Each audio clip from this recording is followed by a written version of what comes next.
Eh bien salut tout le monde, j'espère que vous allez bien. Aujourd'hui une vidéo où j'avais envie de vous présenter un produit que j'ai découvert récemment. J'étais à la recherche d'un casque audio, c'est ça, parce que je voulais changer mon vieux Sony, voilà, qui est ici. Tac, c'est un vieux Sony que j'avais depuis quelques années déjà. Et du coup je me suis penché sur les modèles qui existaient. Et après mûre réflexion, après avoir étudié ce qui existait, le prix, tout ça, et bah je suis tombé sur ce casque et en fait il vaut tellement la peine que j'ai envie de vous le présenter. C'est pas le meilleur, c'est pas le moins bien, il a ses défauts, il a ses très bons avantages, vous allez voir ça. Aujourd'hui je fais un test d'un point de vue du consommateur, je ne suis pas professionnel, je n'ai pas le matériel pour faire des tests au niveau des bases, des audios, tout ça.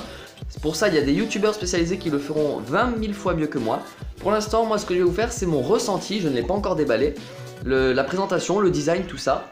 C'est le Philips SHL 3100. Comme vous pouvez le voir, destiné au DJ, mais comme je ne suis pas DJ et de toute façon il n'y a pas beaucoup de gens qui le sont, c'est un casque qui est néanmoins très bien pour le quotidien, vous pourrez le voir dans ce test. Et normalement, si je ne dis pas de bêtises, je suis le premier youtubeur français à faire une vidéo sur ce casque, alors qu'il est sorti il y a quand même pas mal de temps, dira-t-on.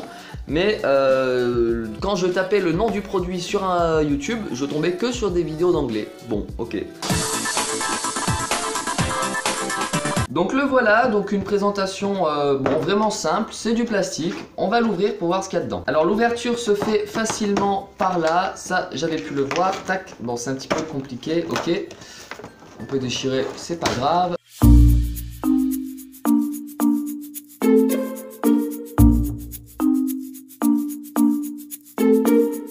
Et il est là. Alors déjà au toucher, je peux le voir dès le début, bah, c'est très agréable, franchement ça change de ce que j'avais là.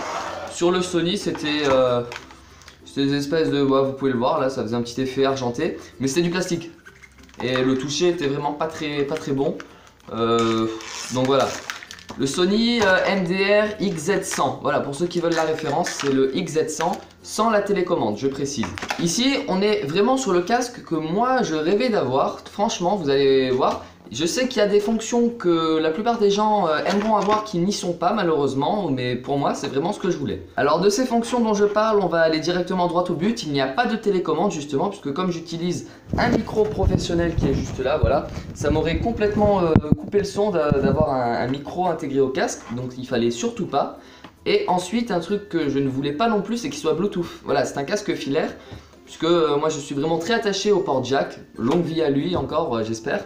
Et franchement, voilà, c'était les deux raisons que je voulais. Et pour finir, la troisième, j'allais l'oublier, c'est un casque supraoral, c'est-à-dire que c'est un casque qui se pose sur les oreilles et pas qui englobe la totalité de l'oreille.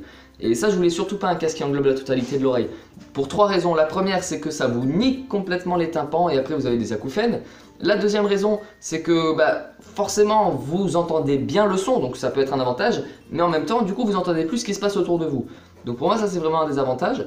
Et la troisième raison, c'est qu'avoir un truc lourd posé sur les oreilles, j'avais pas envie. Là au moins, c'est imposant, mais c'est du supraoral, donc c'est bon.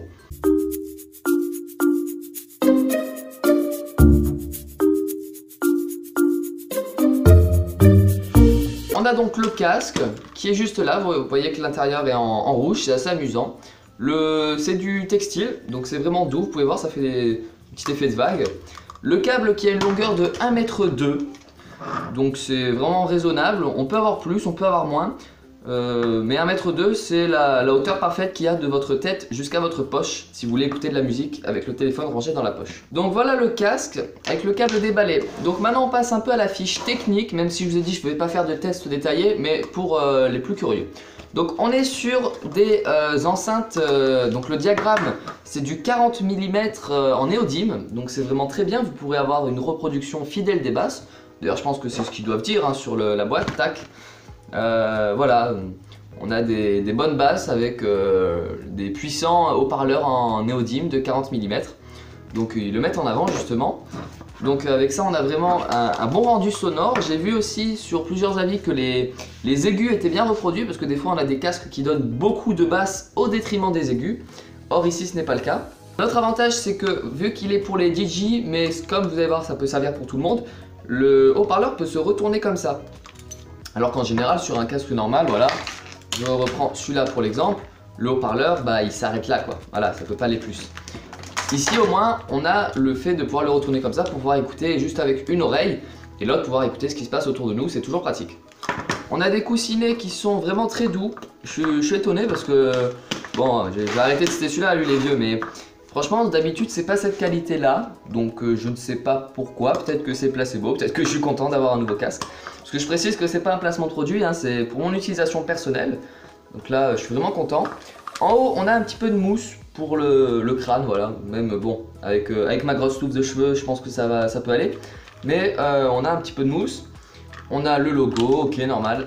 Et voilà, c'est tout ce qu'il y a au niveau du casque, au niveau du design. Il a une puissance de 107 décibels, donc c'est vraiment pas mal pour le coup. Et il a une plage de fréquence de 18 à 20 000 Hz, donc c'est beaucoup. Et c'est pour ça que je vous disais que vous avez une très large bande de son et que vous ne serez jamais à court. Ok, donc maintenant on va passer au test du casque sur la tête. Tac, on le prend. Alors je vais essayer de le mettre à la taille, tac tac. Et voyons, je baisse un petit peu. Ok, alors bah franchement, il y a une très bonne isolation. Là je m'entends en double, il y a un peu d'écho. Pour moi c'est vraiment très bizarre, mais contrairement à ce que je connaissais, là on a une très bonne isolation. Alors moi je reviens de loin, parce que franchement j'ai toujours eu que ça, donc c'est sûr je suis pas habitué à des casques qui valent dans les 200 €. En même temps je pense pas que tout le monde est habitué à ça. Mais là pour le coup je suis vraiment content. Je suis en train de penser à l'avenir, je me dis qu'avec ça je pourrais écouter de la bonne musique. Non franchement une bonne isolation, ça c'est sûr. Ensuite au niveau du confort, la petite mousse qui fait bien son travail. Les arceaux pardon, qui serrent bien sans trop serrer. Des fois il y a des casques qui ont un effet pince, c'est très désagréable, ça serre vraiment fort. Là c'est bien, on peut l'enlever facilement. Et au niveau du son, bah, de toute façon j'ai testé de mon côté, puisque ça sert à rien de vous le faire tester, puisque vous aurez les haut-parleurs que vous utilisez chez vous, donc pas ça, hein, voilà. Et donc voilà, c'était la vidéo de présentation de ce casque, le Philips SHL 3100. Je vous invite à l'acheter si vous êtes à la recherche d'un casque, que vous n'avez pas un gros budget et que vous recherchez de la qualité, puisqu'il est seulement, écoutez bien, à 29 €. Voilà, j'étais surpris. Parce qu'avoir un casque avec des diagrammes en néodyme 40 mm, avec autant de caractéristiques et une qualité de finition comme ça, seulement pour 29 €, ben oui j'étais surpris. Après à voir dans le temps, il faudra voir l'évolution, comment ça évolue, si ça se casse vite, si... Mais ça a l'air d'être de la bonne qualité de finition. Donc à ce niveau là j'ai pas vraiment peur. Faut vraiment voir, voilà. Donc en tout cas merci beaucoup d'avoir regardé cette vidéo.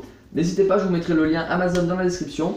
N'oubliez pas de mettre un petit pouce bleu, de partager la vidéo à vos amis passionnés de musique si vous avez envie. Et sur ce je vous dis bye bye.